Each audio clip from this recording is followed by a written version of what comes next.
Good morning বন্ধুরা, কেমন আছো সবাই? সকালবেলা কাজ শুরু করে দিয়েছি, নাস্তাটা বানাচ্ছি।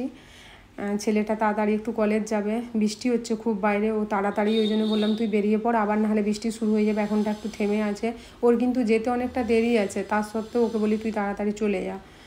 বৃষ্টি একবার শুরু হলে আর থামছে নি, ওই জন্যে নাস্তাটা বানিয়ে যে বিছানাগুলো একটু গোছ করে নিচ্ছি, ভালো করে ঝেড়ে বিছানাগুলো গোছ করে নিয়ে যে জামা কাপড়গুলো এখানে মেলা ছিল ওই খাটেতে, কেন কি এত বৃষ্টি হচ্ছে, ওগুলো সব শুকনো হয়নি বলে খাটেই মিলে রেখেছিলাম, তাই ওগুলো পাট করে আবার গুছিয়ে রেখে দিই, কেন কি আজকে যেগুলো আবার নামিয়ে আনবো সেগুলো আবার মেলার জন্য জায়গা চাই।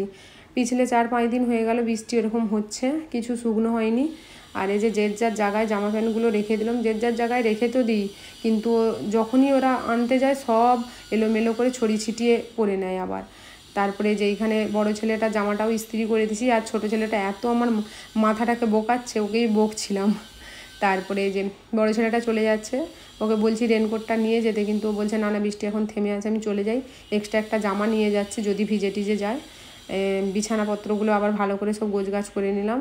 ছেলেগুলো রুটিন অনুযায়ী বই নিয়ে যায়, ওর বইগুলো যেগুলো লাগেনি সেগুলো রেখে গেছে, সেই বইগুলোই আবার আমি গোছ করে যার জায়গায় রেখে দিচ্ছি, নাহলে তো আবার খুঁজে পাবেনি, যে আমাকেই জিজ্ঞেস করবে মা এই বইটা কোথা, ওই জিনিসটা কোথা, সেই জিনিসটা কোথা। তাই আমি একটু গোছ করে আবার রেখে দিচ্ছি সব। ওরা যতক্ষণ ঘরে থাকবে মানে পায়েতে চাকা লাগিয়ে এধার উধার ঘুরলেই হয়, খালি ওদের পেছন পেছন এইটা কোথা, ওইটা কোথা, সেইটা কোথা। ওরা চলে যাবার পরে তারপরে আমি সব কিছু ঘরের পোছা, ঝাড়ু, পূজা করা এইসব কাজগুলো করি, ওদের দিকে গুছিয়ে সব পাঠিয়ে দিয়ে। আর এই যে রেনকোটটাও ভিজে গেছিলো, ওইটাও একটু এইখানেই শুকনো করতে জল ঝাড়তে দিয়ে দিচ্ছি, কেন কি ওপরে মিলার আর একটুও জায়গা নেই। তারপরে গিয়ে স্নান টান করে পুজো টুজো করে রান্নাও আমি করে নিয়েছি, যে রান্না করে যে আজকে সবজিটা একটু দেখে নাও। সবজিটা কাঁকরোলের পোস্ত করেছি, ডাল করেছি, আর বেগুন ভাজা, আজকে নিরামিষি, এটা দিয়ে আজকে খেয়ে নেবো।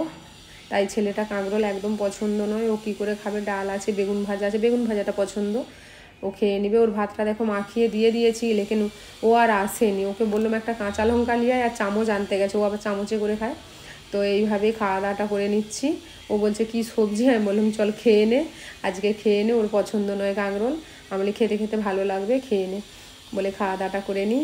চলো সবাই ভালো থাকবে, ভিডিওটা ভালো লাগলে একটা লাইক করে যেও, ভালো থেকো, বাই।